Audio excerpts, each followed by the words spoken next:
Hi guys, welcome back to my amazing kitchen. And if you are new here, please don't forget to click on that subscribe button right now and join the amazing family today. I want to wish you all a happy new year and a blessed 2021. I pray that this year is going to be good to us all and that our dreams, aspirations, and goals are going to be achieved. After overindulging during Christmas, I'm starting the new year with something light and healthier. So come along and let's cook my Abom inspired eggplant stew, which is so delicious.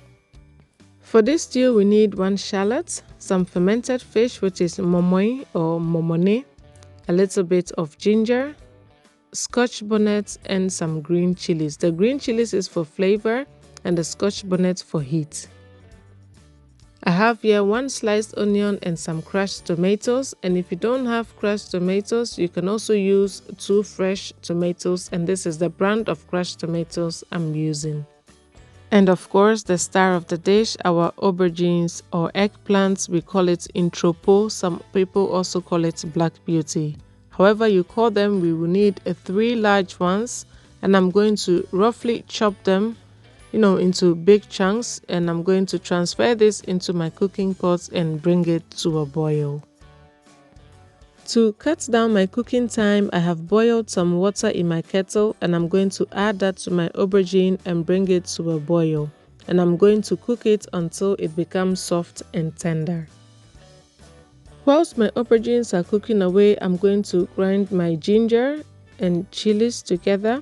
You can use your blender for this, but this is a very small quantity, so I find it easier to use my mortar and pestle, but feel free to use any tool that will help you grind your ginger and your peppers. It doesn't have to be really smooth, you just want a paste to form, and as you can see, mine has a bit of chunks in it, but that's perfectly fine. I set my ginger paste aside and check on my aubergine, and now it's perfectly cooked. It cooked in just 10 minutes. It's soft to the touch, so I'm going to drain it.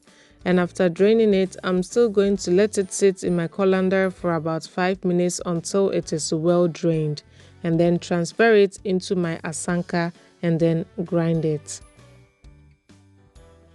I want a bit of body and texture to my stew, so I'm not going to mash my aubergines really smooth.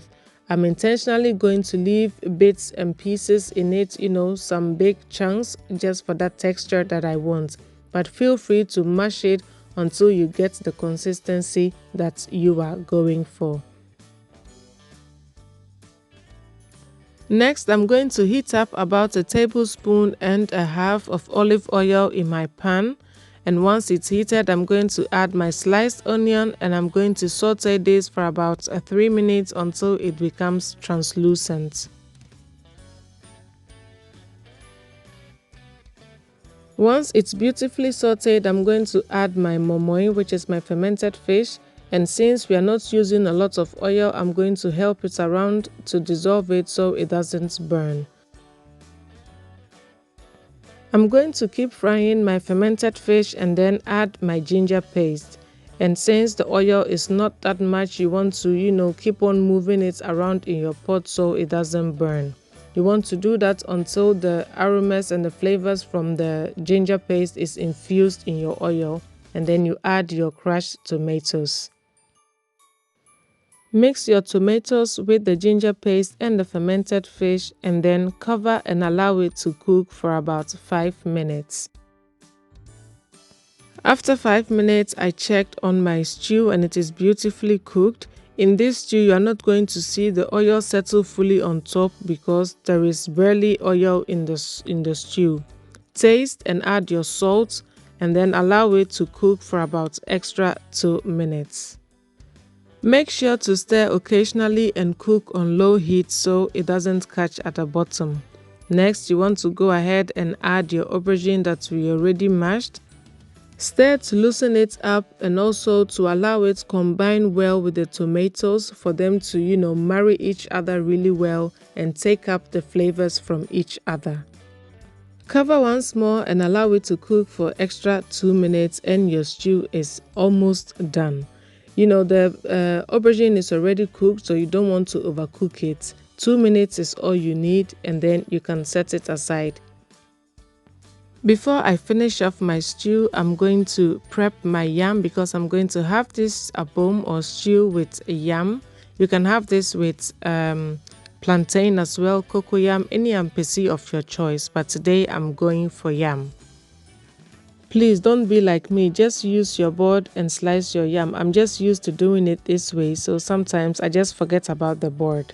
I'm going to put my yam into my pot, add a little bit of water and some eggs. I'm cooking this for 4 people, so I add my 4 eggs and a little bit of salt, and I'm going to bring it to a boil.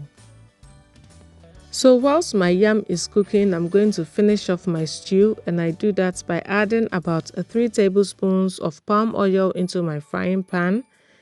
But you can definitely use more or less depending on your own taste or preference.